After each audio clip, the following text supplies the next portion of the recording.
This presentation is about Justin of Flavia Neapolis, a Greek-speaking town in Judea within the Roman Empire, he being born there in AD 100.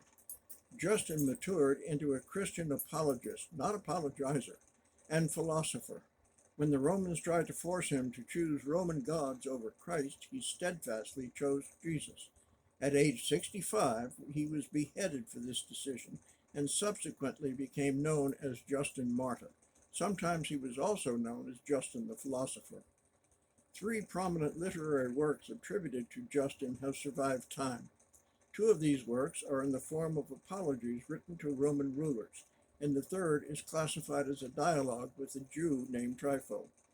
The first apology was written to the Roman Empire Antoninus Pius in AD 156. It is his most well-known text. Justin passionately defends the morality of the Christian life and provides various ethical and philosophical arguments to convince the Roman Emperor Antoninus to abandon the persecution of the church. Interestingly, he says that the true religion predated Christianity, that the basis of Christianity are manifestations of the Logos in past history, actually predating Christ's incarnation. This view allows him to claim more historical Greek philosophers were unaware Christians, which leads him to the proof that any reasonable individual, even those who lived before Christ, connected with the Logos in the form of Christ, is thereby a Christian.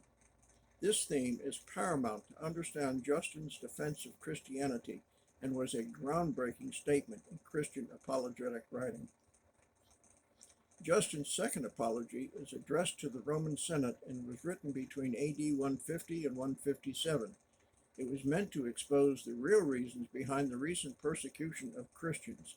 It also tries to expose the utter unreasonableness of allegations and propaganda spread about the Christians.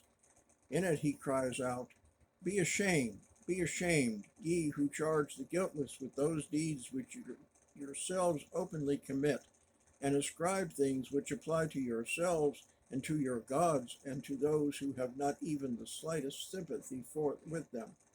Be ye converted, become wise. He portrays the Christians as those who love God and his word.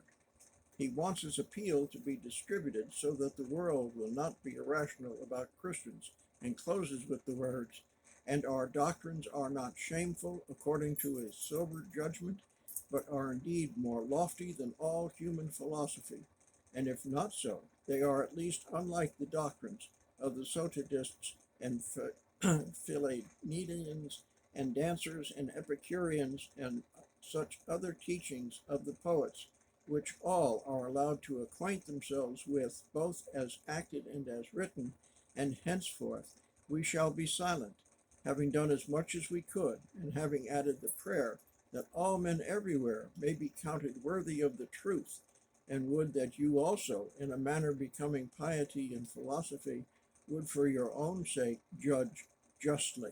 Unquote. Sometime after the first and second apologies, he met an old Jew who engaged him in a discussion about God and spoke of the testimony of the prophets as being more dependable than the reasoning of philosophers. This was insightful to Justin, as his early education through the schools of Greek philosophy left him unsatisfied because they did not provide an inspiring belief system. Yet it was after becoming interested in Platonism that Justin eventually converted to Christianity. In the dialogue, Justin wrote, for I choose to follow not men or men's doctrines, but God and the doctrines by him.